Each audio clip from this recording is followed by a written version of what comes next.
This is the first inaugural live stream event for my channel, something I'm very excited about. So, any kind of feedback or comments that you guys could give me on the quality, the content, anything on my channel would be amazing. But all right, guys, just first of all, again, thank you for watching, and I'm just going to basically give you the updates on my channel that has been going on recently. So, in the past 6 months, the channel has grown from about 100 subscribers, actually about 50 subscribers, to 526. Goal is 1,000, which is really exciting. Over halfway there, which is really cool.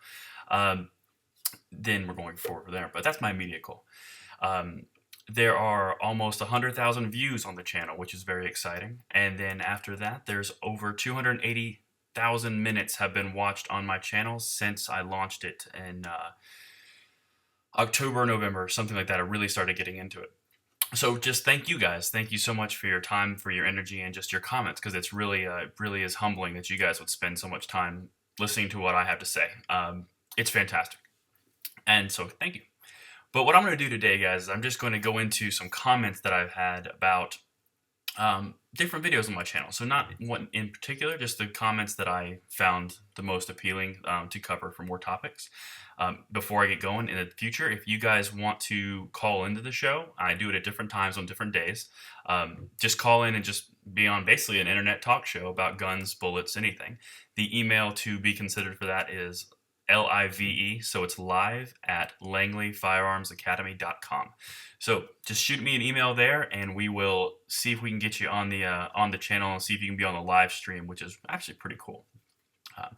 So go right into the first little comment that I like.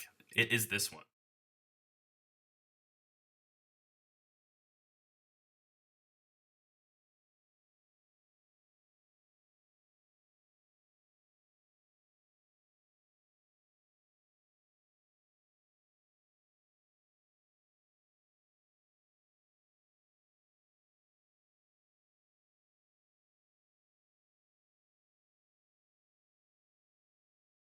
Really what is responsible for the recoil on the actual bullet itself, or excuse me, the gun.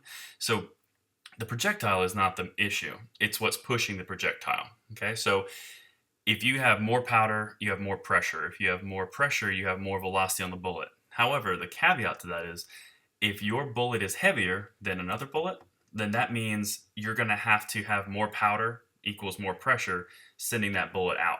So that's actually what's causing more increased recoil, not the heavier bullet, but it's the pressure that is required to push that heavier bullet out.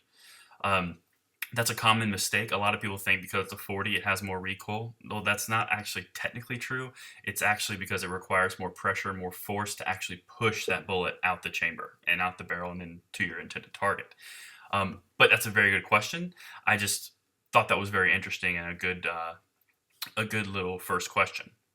And again, guys, I am monitoring the live chat here, so if you guys have anything, just type it in here, and I will try to address it as fast as possible.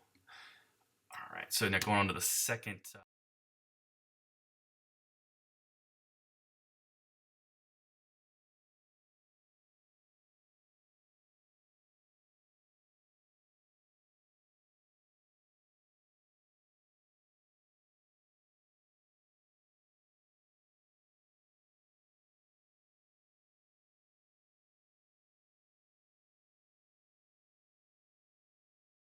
Now that I do kind of agree with parts of, and I disagree with other parts. So the part where a gut shot with a 40 and a gut shot with a 9mm is going to do completely different things, I kind of agree.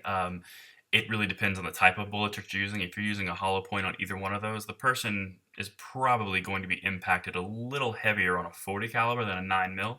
But again, the diameters are not that drastically different, but the mass and the grain weight of the actual 40 caliber bullet versus a 9mm bullet, again, depending if you're using different ones, I think would have a little more impact on from a 40 caliber than a 9mm.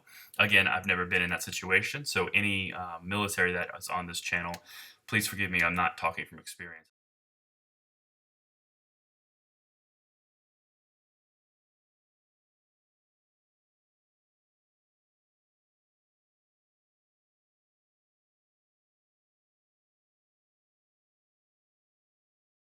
Obviously, if you shoot someone in the head with a 22 in the spine or the brain, they're going to be incapacitated. That kind of goes without saying. I don't think that's something that anyone really disputes or has any kind of question over. Um, Obviously, a 9 millimeter or a 40 caliber in a crucial area like that is going to either knock someone's nerve sensories completely out of whack, break the spine, the nerve cord's done. You hit the brain, you're pretty much done. So I mean, that's kind of a unique point. I mean, it's not really mind bending to figure out a bullet through the brain, no matter what caliber, is going to seriously do some damage. Um, However, the last part of his comment right here is the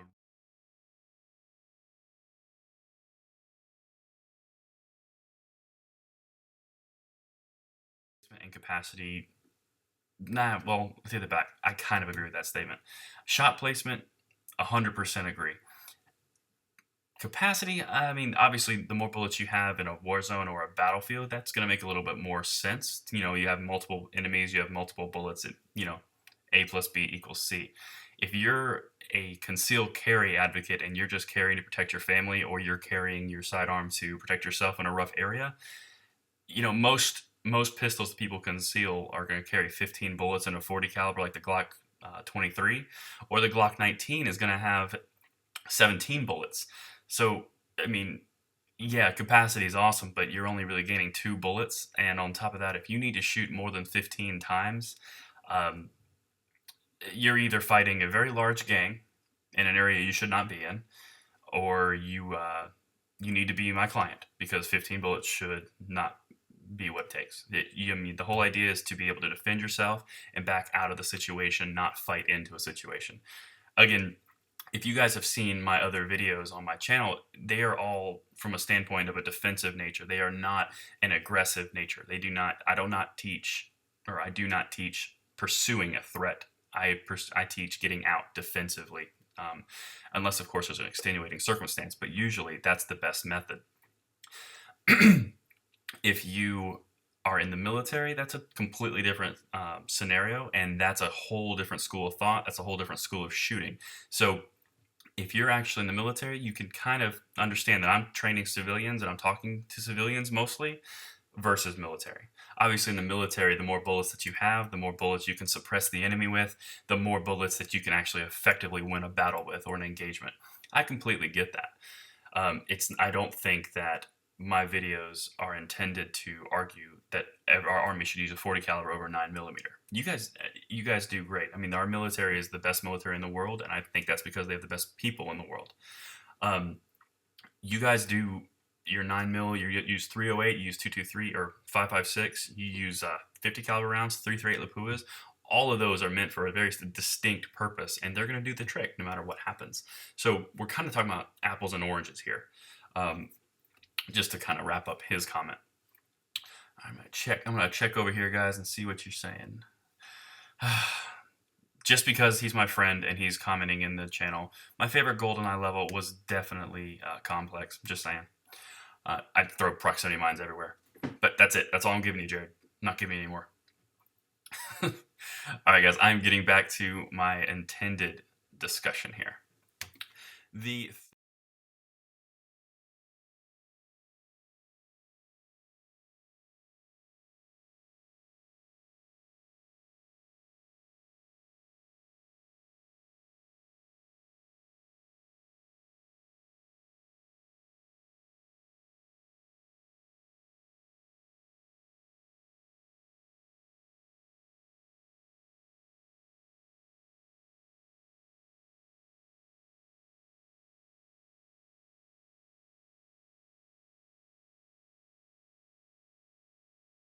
That is a very interesting round. It is an extremely popular deer hunting round, which is awesome. My father-in-law used that round and that rifle when we go hunting. It's not a Henry, but it is a 30-30, and it's a very effective round for hunting deer. It's especially effective on the East Coast, not so much on the open plains of Texas, Nebraska, Kansas, or even into the Rockies in Colorado, Wyoming, those areas. 30-30 it's gonna have a rifle's range. So 300 to 400 yards is definitely gonna do the trick. It's definitely gonna get there. I don't know the specifics on the actual ballistics other than the fact that I mean it can take down a deer at 200 yards accurately. So I've seen 150-yard shots well placed. So the 30-30 is an awesome round. Obviously, it's a rifle round, so it's a little bit different. Um, another part of that question is the Henry rifle. So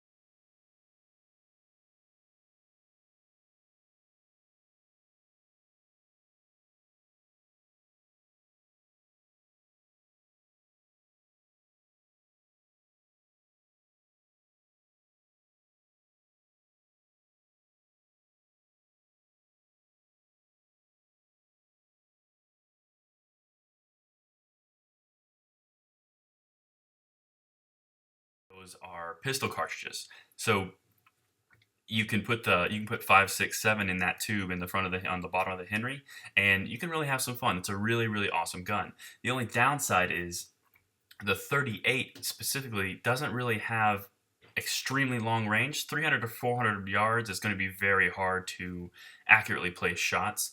The 357 has a lot more velocity. I mean, that's kind of what it was designed for. It's basically a 38 special on steroids. So if you go into ballistics on that round, it's a little bit different. You have faster velocities. You have the same bullet. It's just going to go a little bit faster.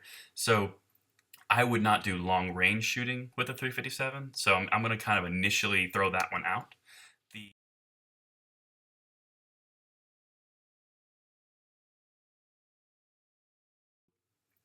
It doesn't have the velocities that a 30-30 would have. So for long range, especially out of the Henry, I believe it was a repeating rifle.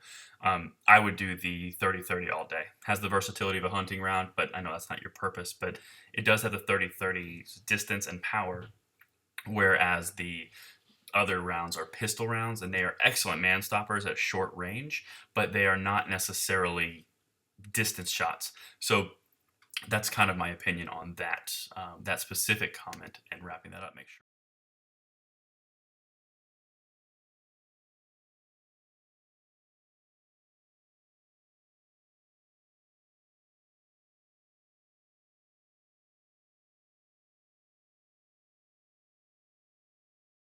there's something special about those bullets, and in conjunction with that rifle. The Henry rifle is tube fed, so it's not magazine fed from the bottom, right? So if I'm holding the gun like this, it is not tube fed from the bottom up in like an AR-15. Or excuse me, magazine fed. It's actually tube fed from the front. So you pull out a little ramrod, you drop the bullets in, and it's like four, five, six down, and you put the ramrod back in, and you lock it in place, and then you have the lever action where you can shoot, and the ejection is on the side. Now, the big difference and the reason that these bullets are all these specific bullets is actually kind of interesting. A lot of people don't really recognize it. So, on an AR-15 round, or a 308 or a 30-06, I mean 9 millimeter, most rounds are pointed. They come to a distinct point. 338 Lapua, 50 caliber, all of them have the same rough shape and design. So when they have the point, and it's literally just a point, and you've got a tube with five bullets in a row, well, when another bullet's primer is coming down on the tube, if it comes down too hard, the bullet can ignite and then send the entire tube out, breaking the gun into 100 pieces. So that is actually why those rounds are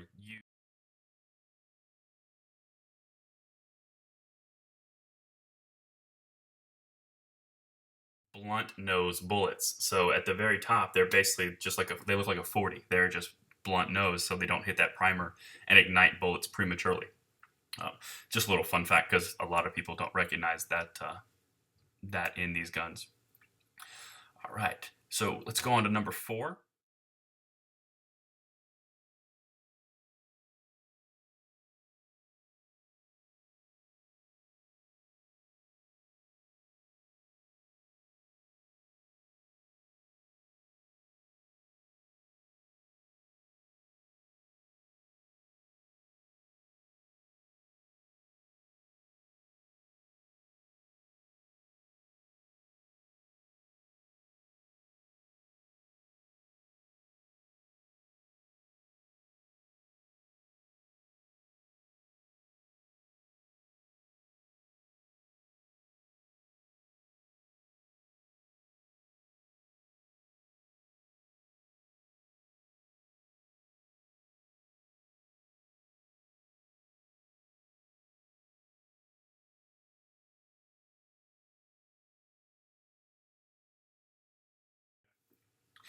If you guys have seen my 30-06 versus 308 video, it's on my YouTube channel. I really enjoy that video. It has the most comments of any video that I've done. It also has most views. The 30-06 and the 308 debate is one of my favorite conversations to have with people. And to be honest, this gentleman, Mr. Welsh, I believe was his name. Yeah,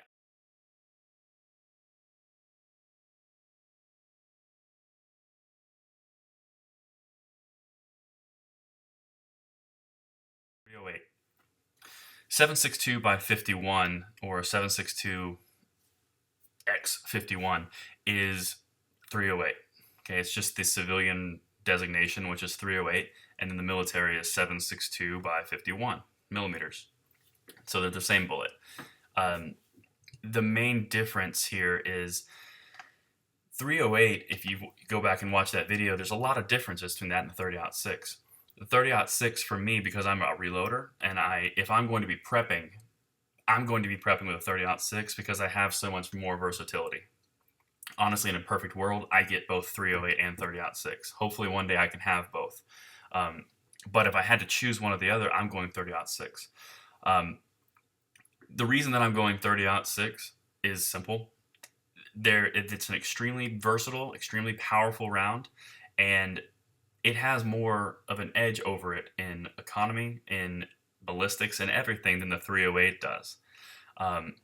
And when I say ballistics, I mean it can go further because you can pack it with more powder, and you can also use different bullets. So I don't mean completely different because they're the same bullet if you watch that video.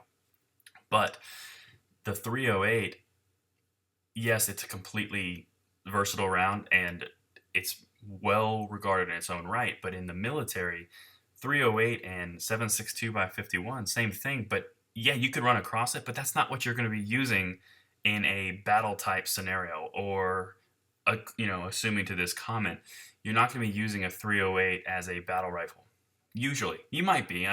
It's a hypothetical situation, but that's not the gun you're going to be using in America to really do that, unless you stock AR-10s, and no one really preps with an AR-10 because an AR-10 is kind of impractical. It's not as common. It has a lot more recoil. It's not as easy to use, and it's not as common as the 5.56.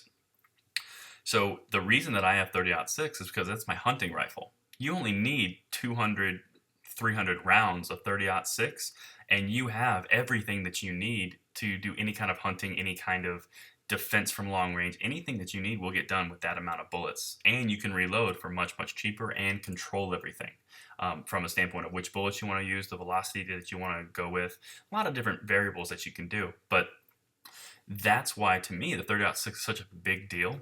Is I don't need thousands and thousands of rounds of 30-06. I just don't. I only need, if I'm in my prepping stores, I have 200 or 250 rounds of 30-06. That's 250 deer. The odds of me using those bullets is slim, and I have reloading capabilities with all the components stocked up. So I'm good with that. If you want to do 308, do 308. More power to you. I'm just my opinion. But now let's go back to the other part.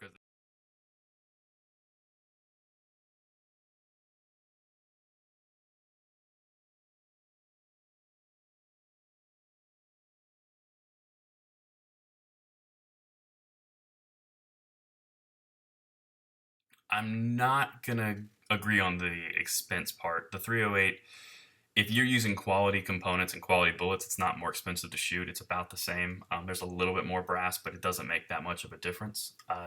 It really depends on the type of bullet that you're shooting and what you're trying to accomplish when you do that. Um, that's really all I can say about that. So let's see here. And guys, I see that you are putting comments on here other than my friend. So I will get to that here in a second. Go back over here.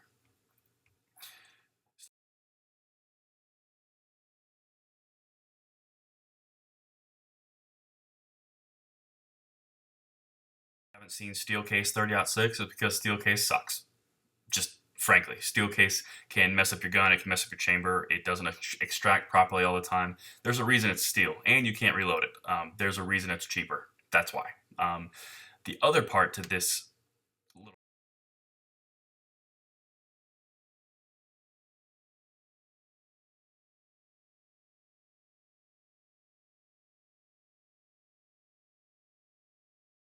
yes, you can definitely get Tula, Brown Bear, etc. cheap. The reason why is it's Russian ammunition. It's very cheap. It is usually corrosive powder, corrosive ammunition that can eat through your barrel, your chamber, and cause pitting inside the barrel linings as well as the rifling. So, yes, you can 100% get it cheap, but when you shoot cheap ammo, that's what you're going to get is cheap results, which is something that usually you want to avoid. That's not something that's usually the best idea to do.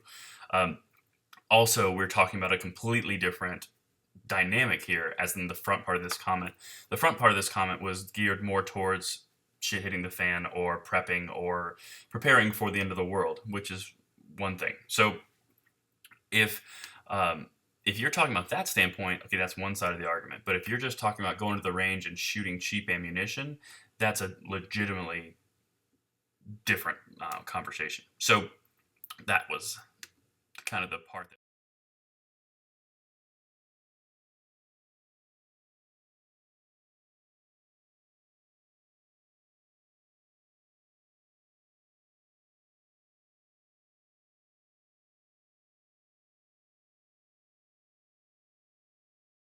that is exactly what an AR-15 is for. So I'm just saying, if you've got a bolt action and you're a gun owner in America, you most likely have an AR-15. But anyway, so I appreciate all the.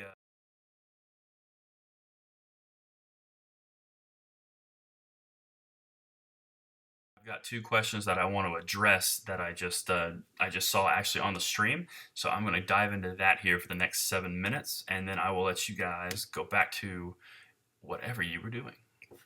All right.